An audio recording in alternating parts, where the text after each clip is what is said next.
What's up, y'all? My name Kendall Stewart. Go back quick in the streets. Uh, I watch YouTube.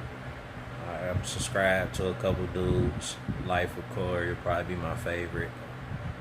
I respect dude, man. He got his money from YouTube. I don't care how he got his money. A lot of people hate on him for that. But whatever. Like, he got his money. He's taking care of his family. Taking care of his kids. And this is something I've been thinking about doing. I want to start a record label. I want to do a lot of things in life. And I was talking to my Aunt Denise, my Uncle Billy, and they tell me, like, I need to start it. The only way to do something is to do it. And, given my situation, I'm going to start off by letting y'all know about me and telling who I am and go a little bit through my life story a little bit at a time. And due time, y'all get to know me and know who I am. Watch me progress and watch me grow. That's the plan. I just basically did, like, not straight, but I've pretty much been locked up my whole life since I was 9 years old. I got out a year ago from the feds. Like, in the feds, I signed a plea deal when I went down this last time. I signed a plea deal for 14 to 17 and a half years. Anybody who's ever been to the feds, they don't sentence you in years, they sentence you in months. So my plea deal was 168 to 210 months plus whatever my violation was from my first fed case. And, they don't do no haggling in the feds. They go up, they don't go down. So, like, if I ain't accept that plea deal, like, it was going up. It had been 25, 30 or something after that. Like, so that's what it was. Like, that was the minimum. I had to take that. So I'm gonna end up doing like 20 years behind this. And I mean, at that point, like, I had just gave up. Like, man, life over with. Like, I'm 29, be 50 when I come home. My kid's gonna be done graduated school, be 30. My oldest son will be 30, damn near 30. Like, I just pretty much gave up on life. And I had a paid lawyer, Michael Bowler. I paid him a nice little penny. And I'm pretty sure if I didn't have him, I ended up doing that time. The feds, they don't have a statute for shooting or for murder or nothing like that when they locked me up. Well, I was in the state, and when the feds picked the case up, the only thing they can charge me with is the gun. But they enhanced me for having a gun in the commission of another felony. I'm ashamed to say it. But I was pretty much beefing with a dude about a bitch. And that ain't something I really do. But I ain't no hoe either. I ain't just ready to let no nigga keep doing shit to me. But I mean, once it was took to that level, like, and I shot it, dude, man, shot his shit up. He called the police on me. I mean, he would rat my ass, but at the same time, I kind of appreciate it. Like, he gave me a chance to go sit down and think about my life and look at what I was doing. Looking at all that time I was gonna do, first off, I want to salute all the real niggas in the feds that ain't never coming home, the niggas who coming home tomorrow, the niggas that'll come home next year or whenever. And if you never coming home, like, it's a lot of stand-up dudes in the feds. It's a lot of niggas that ain't stand-up dudes. But, like, I salute y'all, man. I always keep it 100 in everything I do, man. I wish y'all home one day. And just know, like, it's a nigga out here, man, that done been through that same struggle y'all been through. And he think about y'all sometimes, man. Like, y'all niggas be on my mind a lot. But back to the story, man. Like, I shot at this dude. Boom. I go get all this time. And it was a case in the Supreme Court called the Johnson case. That case ended up saving me. I didn't get all that time. Feds got a habit of railroading people every chance they get. Man, Johnson fought, and he ended up not saving just himself. He saved thousands and thousands of people. So, like, Johnson, man, we appreciate you and thank you for that, man. For them dudes who got the balls and never lay down and to stand up for themselves, man, all the way to the Supreme Court. So, as I was just talking to my Aunt Denise before I did this, I guess, I was telling her about my time in prison this last time. It was the first time I talked to her since I've been home. And and my Uncle Billy have both told me, like my life was a movie before the feds.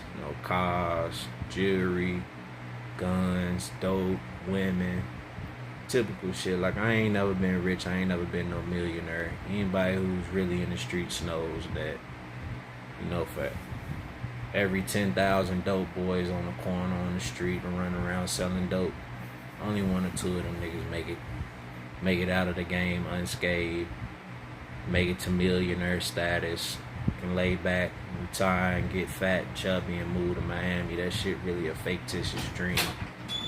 So, like, I'm talking to Aunt Denise, and she's telling me, just to tell my life, tell who I am, tell about my life. And I'm gonna start with this last prison bid.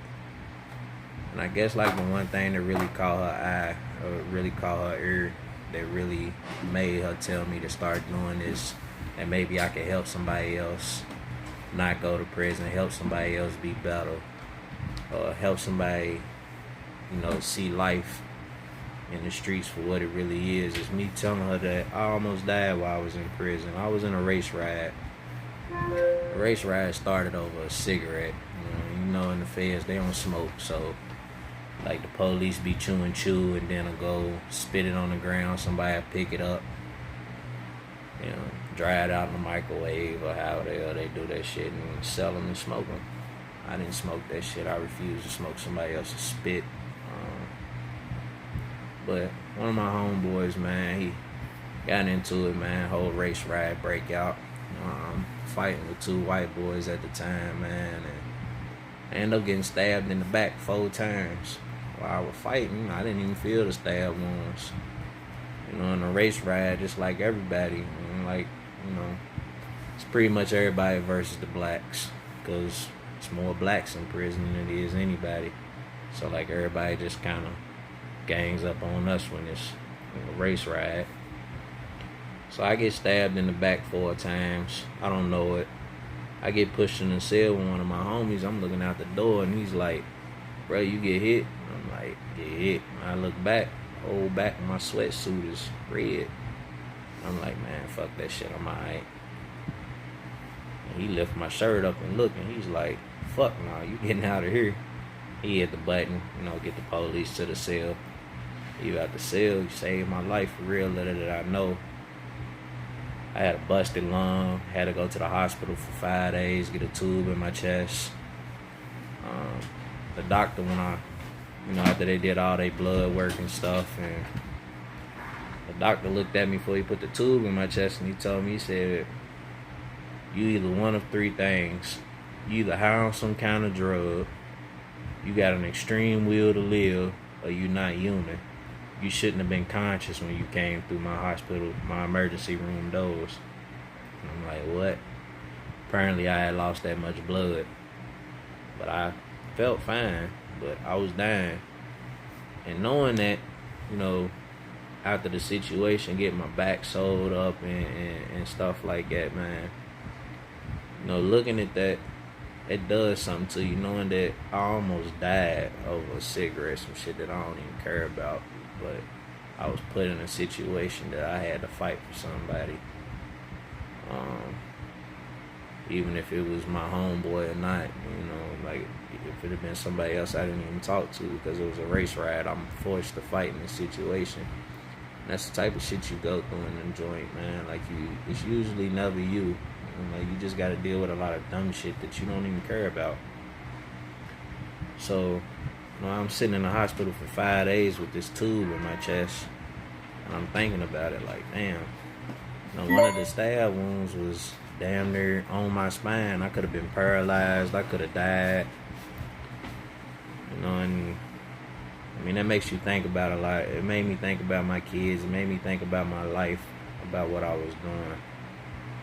So like I went through a lot, bouncing prison to prison for fighting and stuff, and like that shit not cool, being chained up and moving, chained up in an airplane, flying across the country, like, and when you going through those situations, like, you look at it for what it is. And after I got stabbed, I was put in a hole with one of my homies from Tennessee. Shout out Chaston, man. I wish you luck in your bid, man. He got a federal murder case. Killed a federal agent or something. He ain't never coming home. And looking at him, man, and he was an older cat, man, and he gave me a lot of game, and he helped open my eyes a little bit more to what I was going through. And, you know, knowing that he ain't never coming home, like, here it is, I'm going home in a couple years, and I'm in the cell with a motherfucker who don't have shit to lose. Like, he don't care. Like, he could spaz out at any moment and kill me. Like, what they gonna do, give him another life sentence? Like, what the fuck that mean to him? But I mean, that wasn't the situation, but it could have been. Like, you never know a person's mentality when you in that situation. So, like, dealing with those things, man, and then coming back home. I live in Cleveland, Ohio. I'm from Louisville, Kentucky. My kids are in Louisville, Kentucky. Dealing with those situations, man, and then coming home and have to go be somewhere where I don't have any family, I don't have any friends. I didn't have anybody when I came home. You know, that shit rough. And it's like I did all that shit to myself. No matter what I was beefing with dude about, no matter that dude called the police on me and ratted me or whatever, no matter that he started the shit, no matter that it was about a bitch, at the end of the day, I'm the one that lost my temper and did what I did. And to those dudes like out there dealing with those situations, like, step back and think about it. Like, what, you gonna get life about some shit you really wouldn't care about 10 minutes after you do it? Or like, if you gave yourself 10 minutes to think about it, like, you wouldn't even care about it? Probably not even 10 minutes. Maybe 5, 2. You wouldn't even care about it. Like, if you just think like the shit's really not serious. Like, to come home and start over. You know, I'm on Fed papers. My PO, she's pretty cool. I can't complain, because I'm pretty sure if I had another PO, I'd probably been locked up already. I don't do dumb, like, majorly dumb shit, but I've done some dumb shit since I've been home. I came home. I met a beautiful girl. That's my girl. She works hard every day. She did 8 years in a joint. You know, and that's how we met, in a halfway house. It's just, you know, she's not from Cleveland either, so we cling to each other a lot. But looking at the things that we both been through, the things we go through with our kids, you know, neither one of us have our kids with us, but we both love our kids dearly. Her kids are my kids. My kids are her kids. We've carried it like that for a long time now. And just to look at our life, man, and see what it is and what it was and what we trying to do in life. For somebody to go take that step, before you shoot somebody, before you go sell that brick of dope, before you go steal a car, or whatever it is that you ready to do that's ready to send you to prison for your life. Like, think about, like, something 30 seconds, 10 seconds, 5 seconds, one action can cause you decades of your life about something that you're gonna wake up in the morning and be like, damn, that 5 seconds ain't gonna be worth the next 5 years, 10 years, 20 years of the rest of your life that you gotta do because of that 5 seconds of fun, that 5 seconds of anger. It's just something to think about, man. Like I said, this is my first time getting on here. I'm trying something new out. It's definitely gonna be more to come. So, like I said, slowly but surely, the plan is, man, for me to grow with my family, with my girl, with our family, to show people that it can be done, to show people that, like, you can come home from prison and make something of yourself. People do it all the time. People come home and become millionaires. People come home and go back to jail. People come home and just accept living a regular life, whatever.